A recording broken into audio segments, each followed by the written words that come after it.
Jupri, saya dari SDN Kramat Jati 19. Hari ini kita akan mewawancarai guru untuk membahas tentang kegiatan sekolah hijau dan bagaimana program ini menunjukkan kecintaan kita terhadap lingkungan.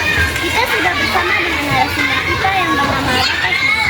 Yuk kita tanya-tanya terkait dengan kegiatan sekolah hijau ini, teman-teman semuanya.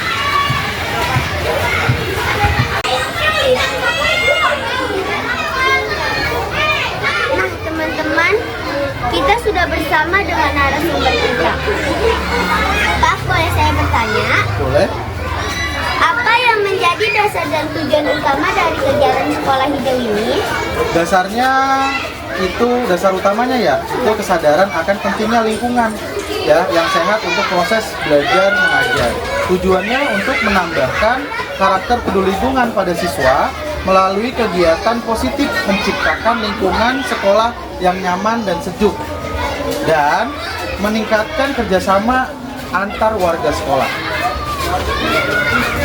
Bagaimana kegiatan ini diterapkan secara nyata di sekolah kita? Apa saja kegiatannya? Kegiatannya banyak ya, banyak ragam kegiatannya, dari menanam ya kan, ada merawat tanaman, terus memilah sampah, mengurangi penggunaan sampah plastik dengan botol minum sendiri, hingga kegiatan rutin seperti Jumat bersih. Menurut pendapat Bapak, bagaimana pengaruh kegiatan-kegiatan ini terhadap diri Bapak dan teman-teman lainnya? Kalau dibilang pendapat saya, itu awalnya memang sangat berat ya, sangat berat karena kita butuh konsistensi ya kan, terus juga selain kita tambah sedikit berat, tapi kelamaan itu akan terasa sudah jadi terbiasa gitu. Kita juga lebih sadar saat membuang sampah harus pada tempatnya, tidak lagi sembarangan. Kelas jadi lebih rapi, nyaman untuk belajar, dan juga menghargai alam sekitar kita. Apakah ada kendala yang dihadapi dalam pelaksanaan kegiatan ini? Kendalanya tadi saya bilang tentang konsistensi, ya kan? Kalau konsistensinya itu kadang-kadang siswa itu bisa naik, bisa juga turun, gitu kan? Nah, terus ada juga pengawasan. Jadi saat siswa juga belum memenuhi sadar disiplinnya, ya kan, kesadarannya itu kita bisa menegurnya, ya kan. Nah, contohnya apa sih? Misalkan membuang sampah atau piket. Nah, itu kesadarannya itu, gitu. Apa saja solusi yang bisa kita lakukan untuk meningkatkan partisipasi dan kesadaran siswa secara berkelanjutan?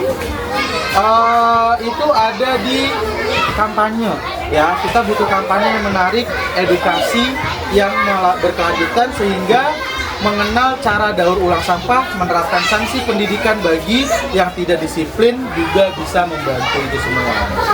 Bagaimana menurut Bapak seberapa penting lingkungan sekolah yang hijau dan bersih bagi proses belajar mengajar? Ya, tentu saja sangat penting, ya kan. Lingkungan yang nyaman akan mempengaruhi besar pada kesehatan mental dan fisik sehingga mereka bisa dapat belajar lebih optimal.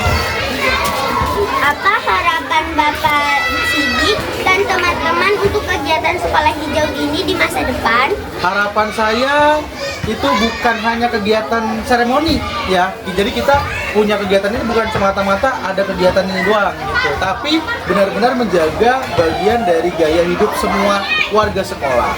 Kita semua harus berkontribusi agar sekolah kita menjadi contoh sekolah hijau dan berkelanjutan untuk sekolah lain juga.